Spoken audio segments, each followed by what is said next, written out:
Olá, sejam todos muito bem-vindos a mais uma edição do Redação Hit. A partir de agora você fica muito bem informado. E olha só, dados recentes do IBGE apontam recordes nos rendimentos médios dos brasileiros. Mas mesmo com a alta, persistem desigualdades importantes por região, gênero, raça e cargo. Vamos ver. Segundo a nova pesquisa, a média de salário em todo o Brasil chegou a R$ 3.208 mensais, o que foi considerado o maior valor da série histórica. Mesmo assim, esse patamar médio esconde realidades muito diferentes entre estados. No topo está o Distrito Federal, com renda média bem acima da média nacional, cerca de R$ 5.037. Já estados como Maranhão e Ceará aparecem com os menores rendimentos do país, R$ 2.051 e R$ 2.053, respectivamente. No mercado de trabalho, os dados também apontam um crescimento. A renda média do trabalhador aumentou aproximadamente R$ 106 mensais no período do último ano. Mas o que chama a atenção são as desigualdades persistentes. Homens continuam ganhando, em média, 27% mais do que mulheres. Quando a comparação é por cor ou raça e nível de cargo, de acordo com o IBGE, a desvantagem para pretos e pardos é ainda mais grave. Entre diretores e gerentes, por exemplo, negros recebem, em média, R$ 2.500 a menos que brancos, uma diferença de 34%. Apesar dessa alta no salário médio do brasileiro, manter as contas e compras básicas mensais no país ainda é um desafio. Em uma breve comparação de gastos com compras básicas de itens como pão, leite, carne, frutas e verduras, enquanto um europeu usaria 5% de um salário mínimo na compra desses itens, um americano usaria, com salário mínimo americano, cerca de 4,8% dessa renda. Já o brasileiro, que recebe um salário mínimo, para fazer as compras dos mesmos itens, precisa usar quase 14% do seu salário. Mesmo fora do país, os deputados Alexandre Ramagem e Eduardo Bolsonaro conseguiram aprovar emendas ao orçamento do governo para o ano que vem. Ramagem fugiu depois de ser condenado pela participação na tentativa de golpe de Estado e Bolsonaro hoje é réu por coação contra o país. As emendas foram aprovadas essa semana pelo Comitê de Admissibilidade da Comissão Mista de Orçamento. A situação causa perplexidade porque não existe norma para parlamentares ausentes que continuam com o mandato ativo. Eduardo está fora do Brasil desde março deste ano. Alexandre Ramagem deixou o país em setembro e depois foi condenado a 16 anos e 1 mês de prisão. Mesmo assim, ambos tiveram as emendas validadas. Eduardo Bolsonaro destinou recursos à atenção primária à saúde e segurança pública. Ramagem distribuiu verbas entre saúde, forças militares e apoio à pesquisa científica na Antártica. As listas não seguem coerência interna no que diz respeito aos projetos, o que sugere confiança na execução dos valores em 2026, pautadas exclusivamente pelas suas bases eleitorais. A mesma situação está Carla Zambelli, cassada pelo STF, mas ainda considerada deputada pela Câmara. No dia 2 de dezembro, o relator na Comissão de Constituição e Justiça da Câmara questionou sentença do STF e pediu a manutenção do mandato de Zambelli. Diferentemente dos colegas, suas emendas já são operadas pelo suplente.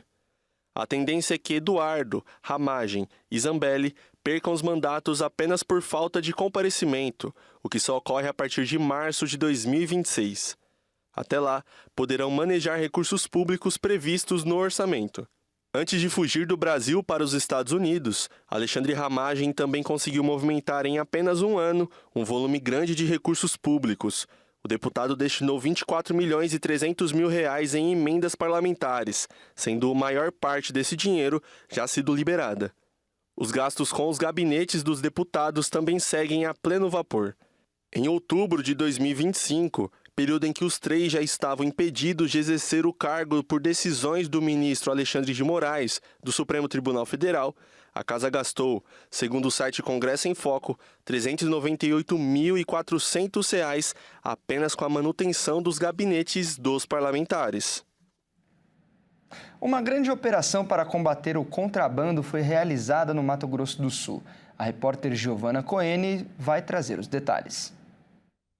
A Polícia Federal, por meio da Delegacia de Repressão a Crimes Fazendários, em conjunto com a Receita Federal, deflagrou a Operação Oxores, destinada a reprimir a prática de crimes de organização criminosa, lavagem de dinheiro, contrabando, descaminho, entre outros crimes relacionados ao sistema financeiro nacional. O nome da operação faz referência a uma expressão latina para um direito da esposa, ao fato de que as investigações se iniciaram após denúncia feita pela esposa do líder da organização criminosa, que relatou o uso indevido dos seus documentos pessoais para a constituição de pessoas jurídicas de fachada, destinadas a práticas das atividades ilícitas. A operação é resultado de uma longa investigação que identificou a atuação estruturada de um grupo especializado na importação fraudulenta de grande quantidade de mercadorias de origem estrangeira sem a devida regularização fiscal. Os produtos eram distribuídos em todo o território nacional por meio de plataformas de marketplace, lojas físicas localizadas em Campo Grande, capital, aqui de Mato Grosso do Sul. Segundo a Polícia Federal, o grupo utilizava a modalidade conhecida como dólar cabo, que consiste em enviar dinheiro ao exterior mediante a compensações financeiras e pode caracterizar o crime de evasão de divisas. O Poder Judiciário Federal expediu 9 mandados de busca e apreensão, cumpridos em residências e estabelecimentos comerciais vinculados ao esquema, localizados nos estados de Mato Grosso do Sul e São Paulo. Além disso, foi determinado o sequestro e a indisponibilidade de bens móveis e imóveis de 20 pessoas físicas e jurídicas, alcançando o valor estimado de 40 milhões de reais, além da suspensão das atividades de 14 empresas envolvidas no esquema. E olha só, não é novidade que o abandono de pessoas idosas é crime, mas enquanto não existe notícia de alguém sendo penalizado pela prática, a maioria que deveria ser respeitada fica sem qualquer tipo de cuidado. As denúncias de abandono de pessoas idosas continuam em alta no país e cresceram 26% em um período de um ano, de acordo com os dados atualizados do Ministério dos Direitos Humanos e Cidadania. O abandono, que inclui negligência física, emocional e material, é considerado crime no Brasil e ganhou mais visibilidade em meio ao envelhecimento acelerado da população. No ano passado, foram registradas 62.688 queixas na Ouvidoria Nacional de Direitos Humanos, contra 49.749 notificações em 2023. A tendência de alta se mantém neste ano. Até o fim de novembro, mais de 60 mil denúncias relacionadas à violação da integridade física por abandono já haviam sido registradas. O avanço das ocorrências acompanha a mudança demográfica do país. Segundo o último censo do IBGE, o número de brasileiros com 60 anos ou mais saltou de 56% em relação a 2010, passando de 32 milhões de pessoas, o equivalente a quase 16% da população. Para o secretário nacional dos Direitos da Pessoa Idosa, Alexandre da Silva, o abandono pode ocorrer mesmo quando a pessoa não está completamente sozinha. Ele explica que a negligência pode assumir formas sutis, como a ausência de cuidados básicos, falta de acompanhamento afetivo ou insuficiência material. Muitas vezes, segundo ele, famílias financeiramente vulneráveis acabam não conseguindo suprir as necessidades de saúde, alimentação e proteção, deixando o idoso exposto ao risco. Especialistas apontam que o problema também está ligado a fatores estruturais, a precarização das redes de apoio, a redução do tamanho das famílias e a entrada massiva das mulheres no mercado de trabalho diminuem o número de pessoas disponíveis para prestar cuidados. Além disso, falhas do poder público na oferta de serviços de assistência social e saúde contribuem para que o abandono ocorra não apenas no âmbito familiar, mas como reflexo de um sistema incapaz de oferecer suporte adequado à população idosa. As punições para esse tipo de violação ficaram mais rigorosas após a sanção da Lei nº 15.153 em julho deste ano, que ampliou penas para crimes cometidos contra pessoas idosas com deficiência ou incapazes. O Estatuto da Pessoa Idosa, por exemplo, passou a prever reclusão de 2 a 5 anos para quem exponha integridade física ou psicológica do idoso a perigo. Antes, a punição variava entre 2 meses a 1 ano. Qualquer cidadão pode denunciar casos suspeitos de abandono aos conselhos da pessoa idosa ou pelo Disque 100, serviço que encaminha as ocorrências para investigação pelo Ministério Público e demais órgãos de proteção. Um menino de 10 anos perdeu a visão de um olho após sofrer bullying em uma escola pública. Vamos ver os detalhes com o Eric Rabelo. A denúncia é grave e volta a colocar em discussão a segurança dentro das escolas públicas. Um menino de 10 anos ficou sem a visão de um olho após ser agredido dentro de uma unidade municipal na Ilha do Governador, no Rio de Janeiro. Vamos ver. Segundo a mãe do aluno, Lídia Loyola Cardoso, o filho já vinha sofrido bullying desde o ano passado. A criança tem uma diferença nos olhos por causa de uma deficiência e era alvo constante de provocações e até agressões. Em um caso anterior, o menino chegou a fraturar o pé e deslocou o nariz. A mãe diz que procurou a direção da escola várias vezes, mas não teve respostas nem ação efetivas. E no dia 19 de novembro, depois mais uma agressão. Ele foi levado ao Hospital Souza Aguiar e recebeu o diagnóstico de perda irreversível da visão do olho direito. A Secretaria Municipal de Educação disse que o aluno foi atendido imediatamente e encaminhado ao hospital mais próximo. A Polícia Civil confirma que o caso é investigado pela Delegacia da Criança e Adolescente. Nossa reportagem conversou com um especialista no assunto para saber como os pais devem se comportar nesse tipo de caso e evitar que os filhos corram riscos. Vamos ver o que ela falou. Muitas vezes as crianças elas não conseguem verbalizar o que elas estão sentindo, o que elas estão sofrendo. Então a gente tem que estar atento a pequenos sinais de mudança comportamental mesmo, né? Aquela criança que era muito falante, ela passa a ficar mais retraída. Aquela criança que comia naturalmente, ela passa a comer muito, passa a ter compulsão alimentar. Aquela criança que dormia uma quantidade de horas normal, ela começa a dormir excessivamente. Então existem mudanças bruscas no comportamento que nos mostram que houve alguma alteração no ciclo daquela criança. E você vai ver a seguir. Sabesp constrói adutora para aliviar crise hídrica em São Paulo. A reportagem completa você acompanha no próximo bloco. Nós voltamos já.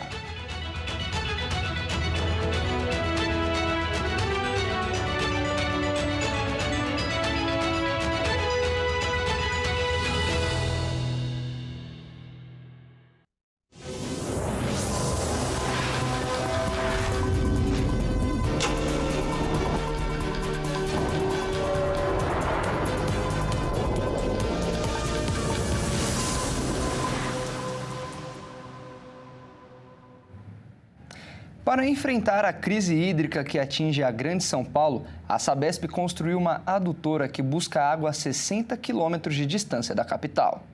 A região metropolitana de São Paulo está passando por uma crise hídrica e a população paulistana sente esse problema diariamente, convivendo com restrições de abastecimento.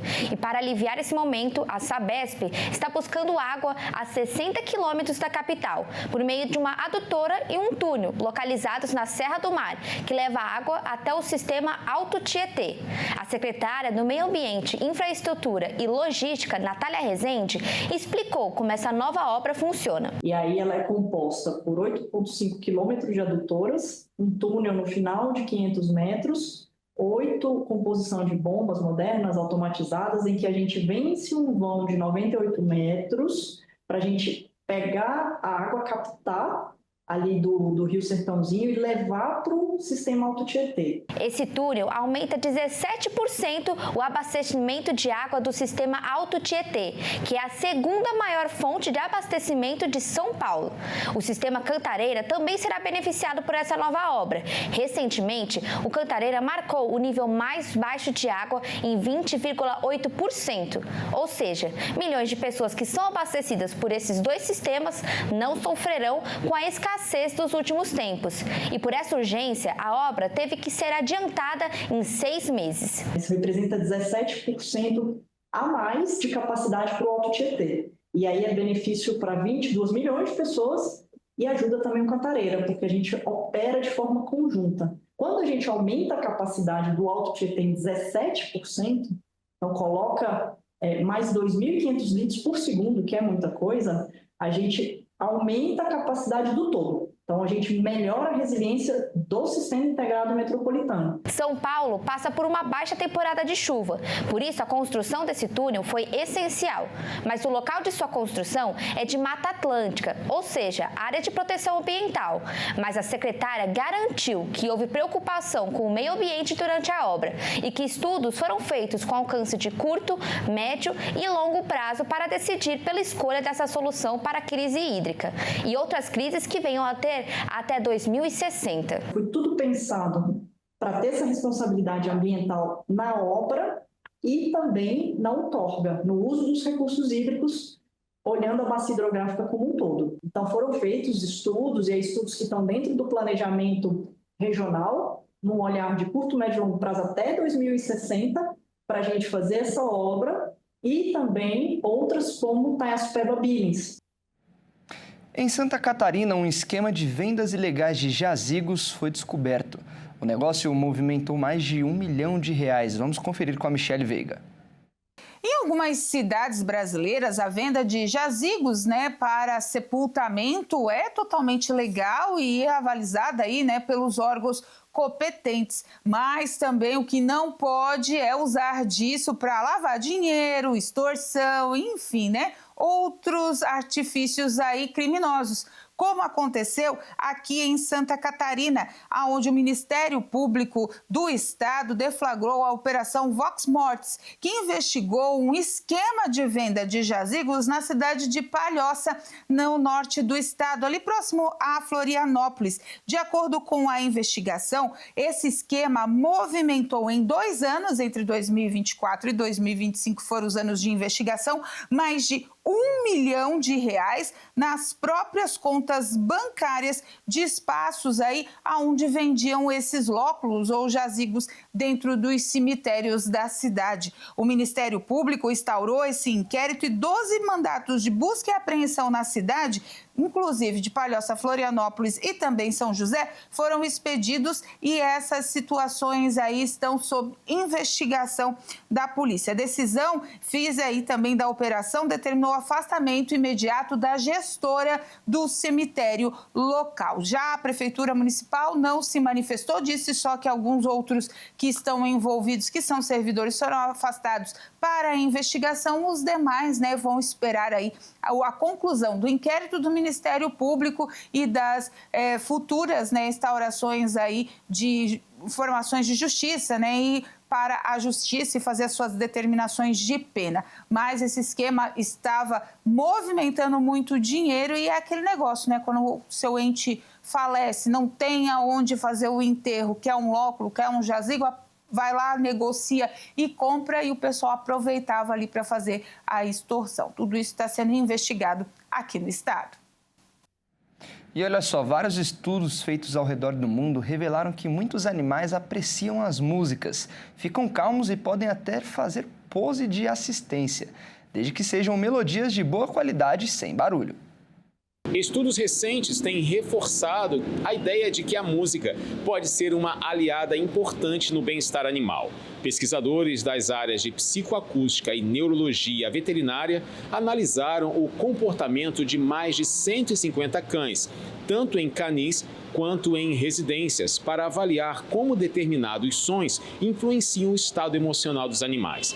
Os resultados mostram que, após ouvir músicas com predomínio de piano, mais de 70% dos cães de abrigos e cerca de 80% dos cães de lares apresentaram redução de sinais típicos de ansiedade, como inquietação, tremores e respiração acelerada. Outro estudo conduzido pela Universidade King's, no Reino Unido, testou 3 estímulos diferentes: música clássica, áudio, livro e silêncio, também entre cães em ambientes variados. A análise revelou que a música clássica foi a mais eficaz para reduzir o estresse em momentos críticos, como consultas veterinárias ou longas viagens. Segundo os pesquisadores, os melhores resultados ocorreram com composições lentas, simples e com pouca presença de percussão. A influência positiva da música não se limita aos cães. Estudos em zoológicos mostram que espécies como elefantes e gorilas também respondem ao estímulo sonoro, apresentando menos comportamentos agressivos e demonstrando sinais de maior conforto. Os pesquisadores observam ainda benefícios adicionais, como melhora na qualidade do sono, alimentação mais regular, fortalecimento do sistema imunológico e até aumento da fertilidade. Entre gatos, resultados semelhantes foram registrados. Em uma pesquisa envolvendo 35 felinos em ambiente hospitalar, músicas instrumentais suaves, especialmente as que incluem instrumentos como piano, flauta e cordas, ajudaram a diminuir a frequência respiratória dos animais. O efeito calmante, no entanto, não se manifestou quando a música continha sons muito agudos ou graves,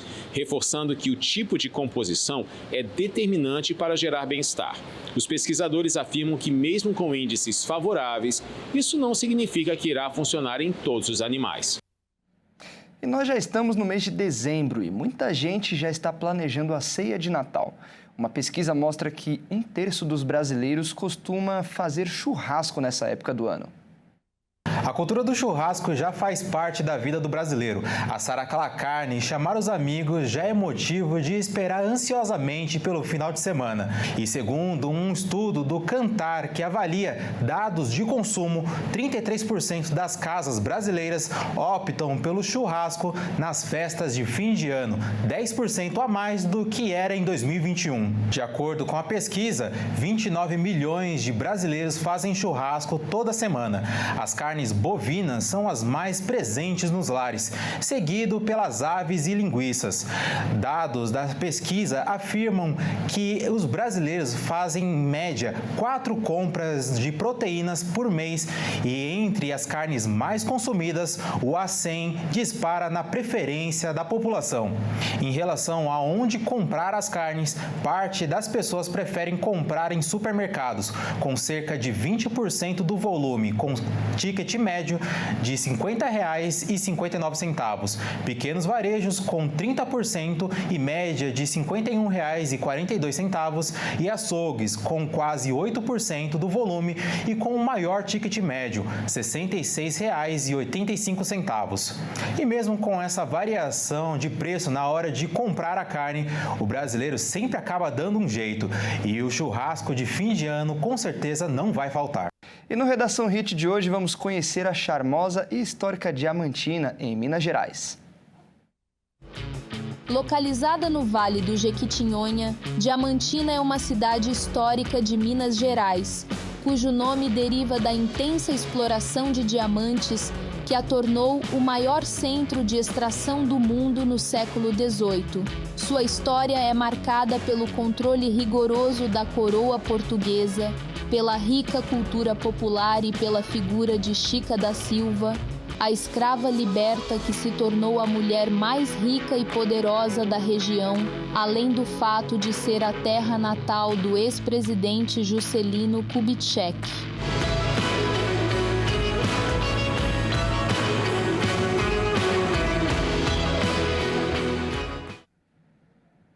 E essa edição fica por aqui. Muito obrigado pela sua companhia. Um ótimo fim de semana a todos e até mais.